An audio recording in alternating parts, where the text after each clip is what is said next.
Oi. Então, primeiramente, gostaria de dar um bom dia a todas e a todas. A todas e a todas, até por uma questão de reparação. Acho que é muito importante isso, já que nós estamos trabalhando e trilhando por um Brasil diferente. Todas e todas, talvez seja a saudação do dia, né? E eu queria mandar em especial a todas as mulheres, né, que fazem parte disso aqui.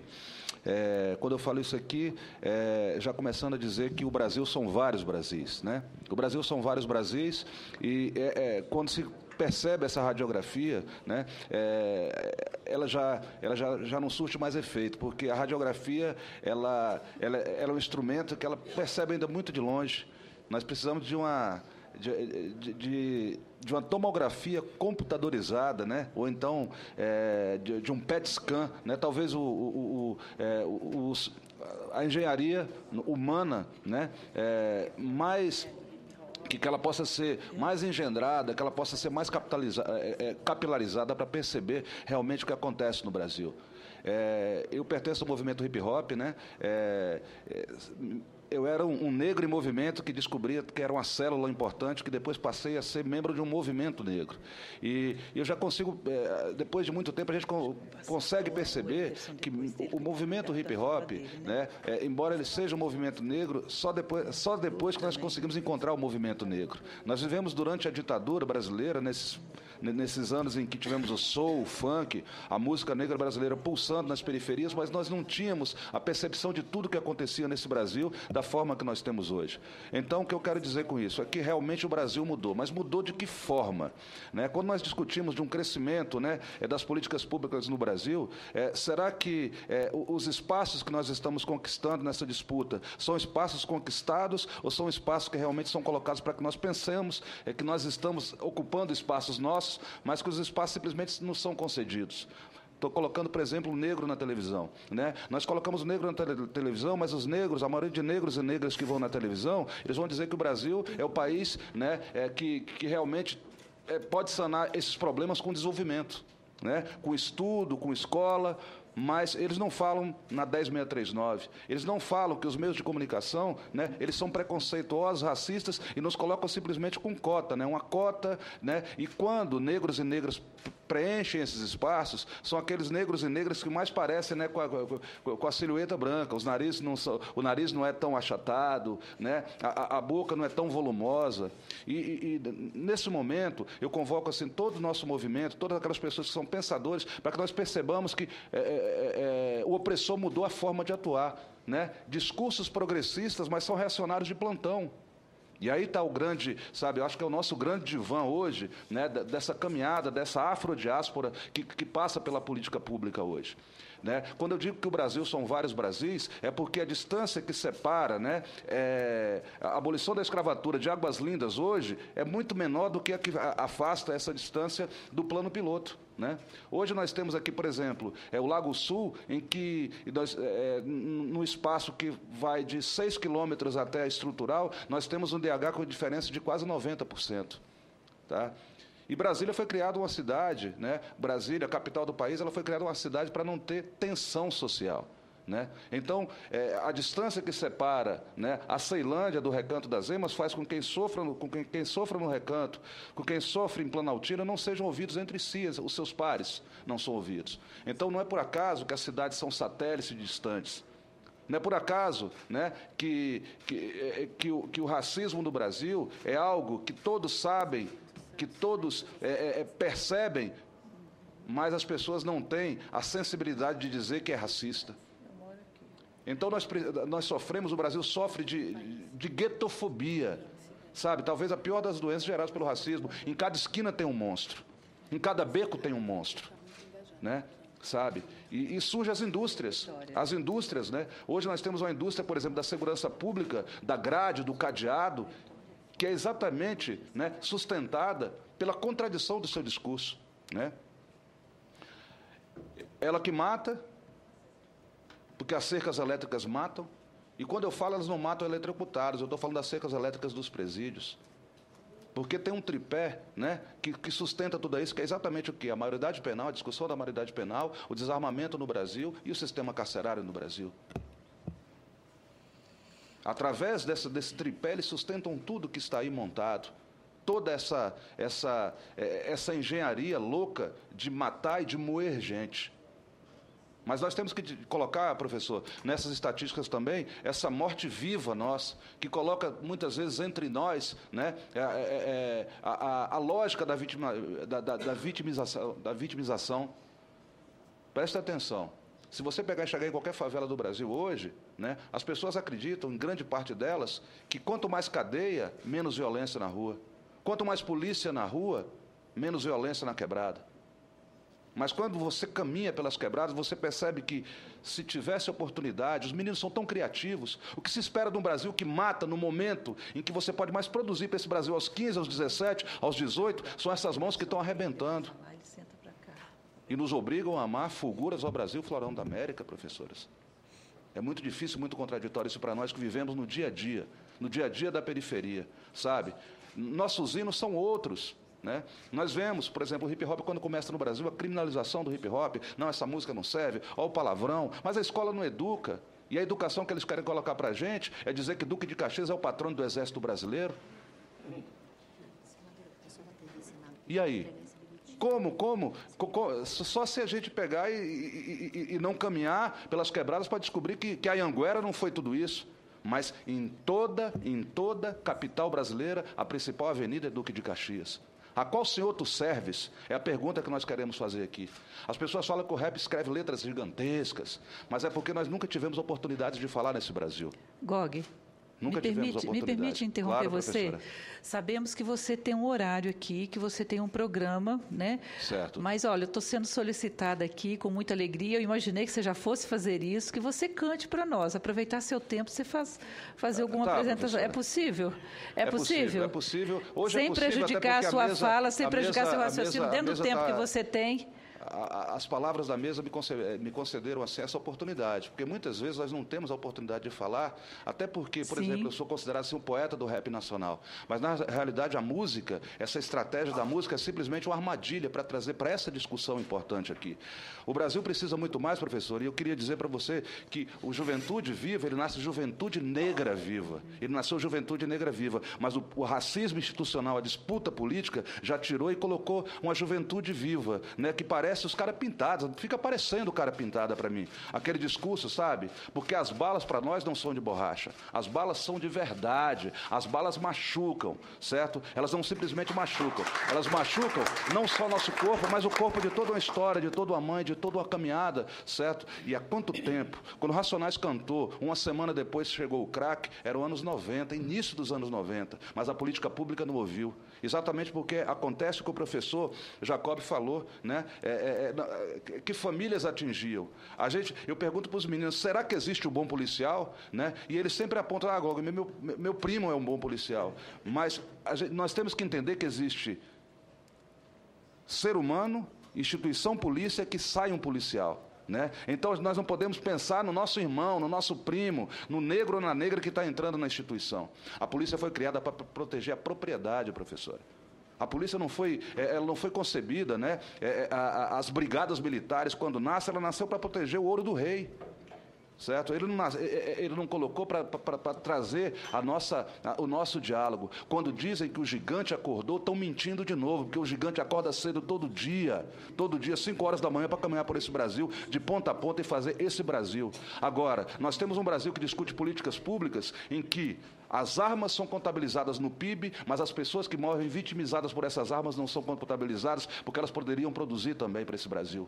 Então, qual Brasil que é esse? Eu vim perguntar como negro, como periférico, como cantor de rap, como letrista, mas como brasileiro. É preciso um pacto social no Brasil no sentido de romper essa mesmice que vem, porque o opressor está aí todo dia. Enquanto nós estamos conversando aqui, os Conte Lopes da vida estão matando em todas as esquinas.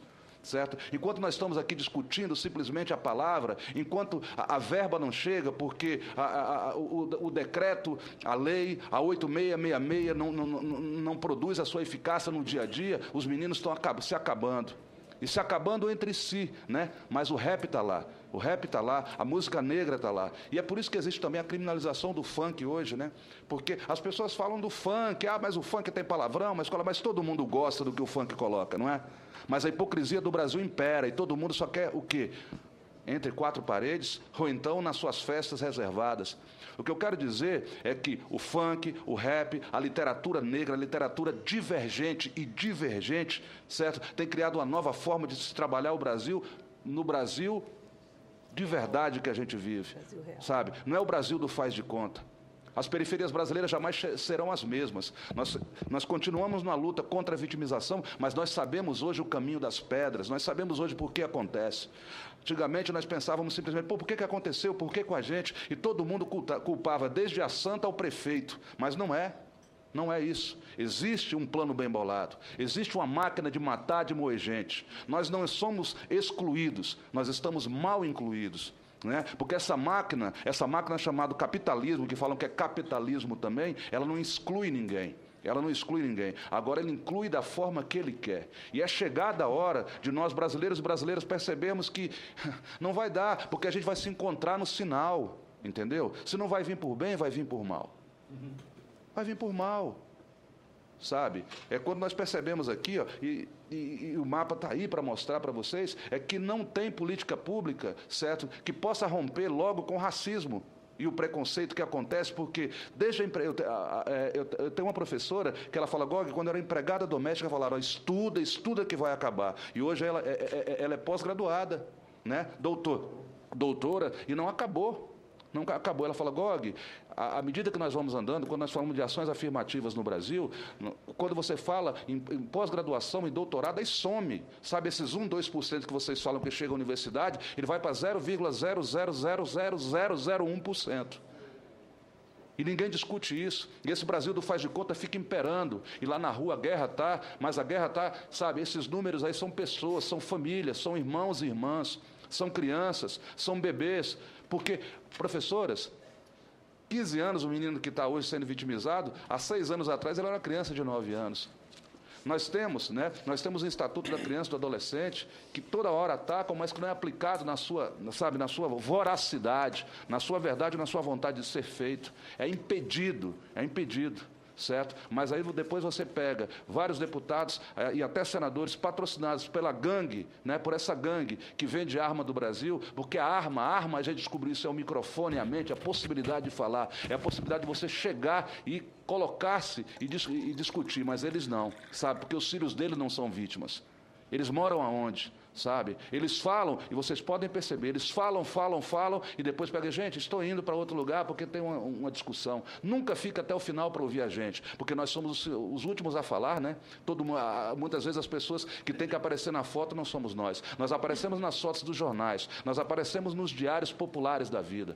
É preciso extinguir também, junto esses jornais de 50 centavos que poluem a mente dos meninos, certo? É preciso de ter comunicação, mas com comunicabilidade. Inclusive a televisão nunca foi um meio de comunicação, assim como a Rede Globo nunca colocou, certo, que diz que é uma concessão pública, nós não temos uma data e um horário em que essa concessão é renovada no Brasil, certo? Então, que dia que é? Por que eles não participaram da Confecom? Por que eles foram simplesmente, né, lá e colocaram as ordens? Não, isso aqui não serve para nós, exatamente com todos nós lá trabalhando, como o Anderson sabe, que é, né, a mídia periférica não teve vez, mas nós somos a 10639 ambulante. Nós estamos caminhando, enquanto ela não está instituída nas quebradas, enquanto ela não está nas escolas, enquanto o ensino da música não está sendo colocado, nós estamos trabalhando e repensando, através do rap, o modo de fazer e a indumentária brasileira. Esse é nosso estilo, essa é a nossa voz. Não vai mudar. Nós somos incansáveis, nós somos imbatíveis, nós somos a maioria dessa comunidade, a maioria dessa população, trabalhamos no Brasil. A minha cota, professora, eu não quero só em ações afirmativas, eu queria em dinheiro, mas vocês não têm, vocês não querem me dar o dinheiro. Vocês não querem me dar o meu espaço, mas então tudo bem, vem as cotas. Mas a primeira cota que eu queria é em dinheiro, porque todo mundo que muitas vezes pega e não defende as ações afirmativas, ele não lembra, né, que quando ele assina 3 meses de carteira, se o patrão mandar embora, ele vai na Justiça Trabalhista querer todos os seus direitos, certo? Ele vai querer 13º, ele vai querer abono de férias, ele vai querer tudo que a lei coloca. Agora, depois de 352 anos, vem dizer, não, está aí, não deram terra, não deram cavalo, não deram espaço, produziram esses mapas, porque eles são os grandes construtores desses mapas aí, certo? E essa máquina de moer gente vai nos colocar sempre, olha, Gog, sabe, você está falando, mas dessa forma você não podia colocar, você está sendo muito duro. Olha, Gog, você é muito complicado, é por isso que o rap não vai para frente. Gog, é o seguinte, você tem que diminuir a letra, mudar o tema e vai para a Rede Globo. O Brasil vai te fazer mais conhecido, você vai fazer sucesso, vai vender mais CD, vai vender mais DVD e o Brasil vai continuar, por outro lado, embranquiçado da forma que está aí. Um Brasil que não se reconhece com sua cara. E esse Brasil não. Então, quer dizer, no Brasil, quem tem valor não tem preço, certo? E quem não tem preço tem que se acostumar com a rebeldia, como diz o professor Carlos Mu, e com a solitária. Então, quer dizer, se você não repensar a sua forma de pensar, se nós não pegarmos a entender que a indústria só te entende como valor, como espaço para que ela lucre acima de você várias vezes, diante do que você realmente tem valor, você nunca vai entender que é um plano bem bolado. E é preciso, é uma questão vital, visceral, certo? Não é simplesmente poesia. Nós temos que transformar, por exemplo, o PP, o quê, professora? Unidade... Pois é, não, eu sou o povo, então posso ser o que quero. O PP vai ser Universo Preto Paralelo. Vão ser unidades de poesia periférica. Unidades de poesia periférica, certo? Então, os territórios, as nossas faixas de Gaza que criaram aqui, as favelas, certo? São os nossos territórios ocupados também, certo? Mas ocupados por nós. Então, a partir do momento em que a educação e a cultura fizerem um binômio, quando eles fizerem um crescimento, aí sim. Aí muito mais, sabe, do que editais, né? Professora, por favor, professora Ana Rita. Eu sou senadora, mas só para dizer para você, é preciso transformar os editais em editodos e todas, sabe? Editais já estão apontados. O Brasil dos editais aponta apenas 20%, por exemplo, da classe artística. 80% não sabe preencher esses papéis complicados que estão aí. Então, o extermínio da juventude negra acontece também dessa forma. Quando nós não temos acesso, e o acesso ao revólver, a arma está muito próximo. O acesso à droga está ali. Eu falo para os meninos todo dia na Quebrada, em Águas Lindas, no Recanto, em Samambaia. Eles só precisam de um motivo. Eles só precisam de um motivo, sabe? Então, quer dizer, quando nós pegamos e privilegiamos, quando todo mundo aqui, vem e coloca, nós estamos com tênis de 400 contos, sapato ou mocassim aqui, isso também é agressão, isso é uma forma de extermínio, porque o moleque vai querer ter também, sabe? Então, quer dizer, o capitalismo é o gigante do pé de barro, certo? E se você patrocinar o capitalismo, não adianta ter mesas, não adianta ter debates, certo? A gente tem que desconstituir, nós temos que nos desintoxicar no sentido de dizer, olha, é preciso de outro Brasil, mas construído interiormente. Essa talvez seja a comissão interior dos direitos humanos, sabe? E não só dos humanos direitos, como eles querem. Eu poderia falar horas aqui, né? Mas as palavras que vão vir talvez sejam até mais profundas que a minha, porque... Quando a gente fala da Débora, né, a Débora não é simplesmente uma pessoa que está aqui, né? A Débora, todo dia, quando ela levanta, ela fala, a minha luta é por você, meu filho, sabe? Quando ela olha para cima, ela pega, não faz simplesmente uma referência a todos e a todas, mas ela faz referente a um filho que foi simplesmente exterminado e arrancado dos seus braços, mais uma vez, dizendo na sua fase mais produtiva para esse país. É preciso refundar tudo nesse Brasil, inclusive nossos corações. A primeira coisa a ser refundada é os nossos corações, porque depois que sai daqui, depois que passa o efeito, né, dessa droga chamada amor, né, sabe? Aí todo mundo pega e sai pro dia a dia, não, é isso mesmo, mas os moleques estão dando motivo, tô cansado da quebrada, sabe? Olha, essas ONGs que chegam aí, eles chegam no centro comunitário, mas não vai na esquina, é o que a gente tem, sabe? Olha, poxa, o Juventude Negra Viva, que foi transformada em Juventude Viva, tá legal, mas e aí, né? Qual será a evolução realmente disso no dia a dia? É a minha pergunta, certo? É a minha pergunta do dia para todos vocês presentes e para os ausentes também, né? Porque nenhuma revolução começou pela maioria, nenhuma revolução. Outra coisa, para fazer revolução, arranca o R, coloca no bolso, guarda o R no bolso, é preciso evolução. As pessoas querem evoluir o Brasil, revolucionar o Brasil sem evolução, sem melhorar, sem buscar, sem andar, né? Sabe? Águas Lindas, visita Águas Lindas. Águas Lindas é uma cidade, professor, eu quero falar, porque o nome é muito lindo, Águas Lindas, tem pessoas lindas lá, mas Águas Lindas, ela não tem calçada. Águas Lindas, 80% dela não tem asfalto, mas já tem 2 presídios de segurança máxima, certo? E a maioria negra, juventude negra. Como diz o Racionais, nossos motivos para lutar ainda são os mesmos. Então, quando o dia escurece, só quem é de lá sabe o que acontece. É isso. Eu fico muito emocionado porque vem na mente quantos parceiros e parceiras. Eu estou gravando um filme agora, fazendo a trilha sonora de um filme da diretora Núbia Santana, chamada A Pedra do Mal. Deve ser lançado agora em breve. E A Pedra do Mal, ela traz assim, sabe, nós relatamos o crack no DF e no entorno. Das pessoas entrevistadas, uma dezena delas de moleques aí, em 2 anos que nós estamos entrevistando, já foram mortos, né, assassinados. E nós estamos perdendo esses protagonistas, cada moleque talentoso, sabe? Aí eu não aguento, sabe, daqui a quanto tempo vai ser aprovado, né? E que se não for aprovado aqui, volta para o Congresso, para a Câmara dos Deputados, é mais 10 anos. Brasil, por favor, vamos trabalhar. Senadores, deputados, com todo respeito a todos aqueles que trabalham, os que atrapalham, é o seguinte, nós estamos de olho em vocês. 2014 tem eleição nesse Brasil e nós queremos realmente mudar esse Brasil de cabeça para baixo, porque do jeito que está não dá. Certo? São minhas palavras, muito obrigado. Eu falo pelos moleques, pelas meninas, por todos aqueles que não têm voz. É nós, depois de nós, é nós de novo. Obrigado, professor. E não teve poesia. A poesia foi essa aí, dura e crua. Muito bem.